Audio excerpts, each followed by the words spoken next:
अस्सलाम वालेकुम नाज़रीन और सामाईन, मैं हूं आपका होस्ट शमशेर मुनीर। आज मैं आप लोगों को संगे हदीद पत्थर का बताऊंगा कि संगे हदीद पत्थर को कौन से अफराद पहन सकते हैं और संगे हदीद की कितनी इकसाम होती हैं और संगे हदीद पत्थर के कितने रंग होते हैं। संगे हदीद पत्थर को पहनने से कौन से फ़ायदे हासिल होते हैं, तमाम का जो है डिटेल के साथ मैं वीडियो में बताऊँगा। संगे हदीद को हदीद इसलिए कहा जाता है क्योंकि इसमें लोहे की आमेजिश 32% होती है। हदीद का मतलब होता है लोहा। इस पत्थर का मिजाज सर्द और खुश्क होता है। इसको शुरू के ज़माना में धात के साथ ज़ेवरात में इस्तेमाल किया जाता था।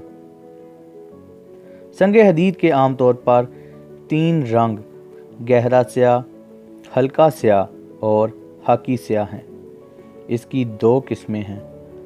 आम संगे हदीद जो कि काले रंग में होता है। हदीद चीनी गहरे स्याह रंग का पत्थर जो कि चीन में पाया जाता है। अब इसकी इकसाम के लिहाज से फ़ायदों की बात करते हैं। संगे हदीद, इस पत्थर को प्रेग्नेंट औरतें अगर पहने तो डिलीवरी के वक़्त आसानी रहती है। मुश्किलात के वक़्त ये पत्थर आसानी फराहम करता है। जो बच्चे डरते हैं या उनको डरावने ख्वाब आते हों, वो अगर इसको पहन लें तो बच्चे का डर जाता रहता है और वो सोता है। जिन अफराद पर तावीज़, जादू या आसेब हैं, अगर वो इस पत्थर को पहन लें तो तावीज़, जादू या आसेब के असरात आहिस्ता आहिस्ता ख़त्म हो जाते हैं। हदीद चीनी, इस पत्थर को पहनने से शख्सियत में निखार आता है। जिन अफराद को थकावट ज़्यादा होती है उनके लिए यह पत्थर बहुत मुफीद है। जिस्म में उठने वाले दर्द को ख़त्म करता है। सोजिश, वर्म या खारिश वगैरह को ख़त्म करता है। जिनसी ताकत को बढ़ाता है।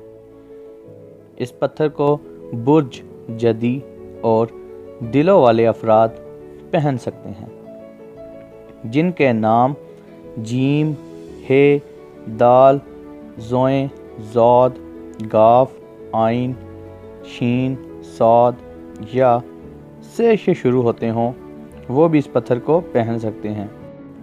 हज़रत इमाम जाफ़र अलैहिस्सलाम से मनकूल है कि संगे हदीद पर अपना और अपनी वालदा का नाम लिखवाना बाइसे सआदत और बरकत है। दोस्तों, कैसी लगी आपको ये वीडियो? उम्मीद करता हूँ कि आप लोगों को ये वीडियो अच्छी लगी होगी, और अगर अच्छी लगी है तो इस वीडियो को जाते हुए लाइक ज़रूर कीजिएगा, और अगर आप मेरे चैनल पर पहली बार आए हैं तो इस चैनल को सब्सक्राइब ज़रूर कीजिएगा। Thanks for watching. अल्लाह हाफिज़।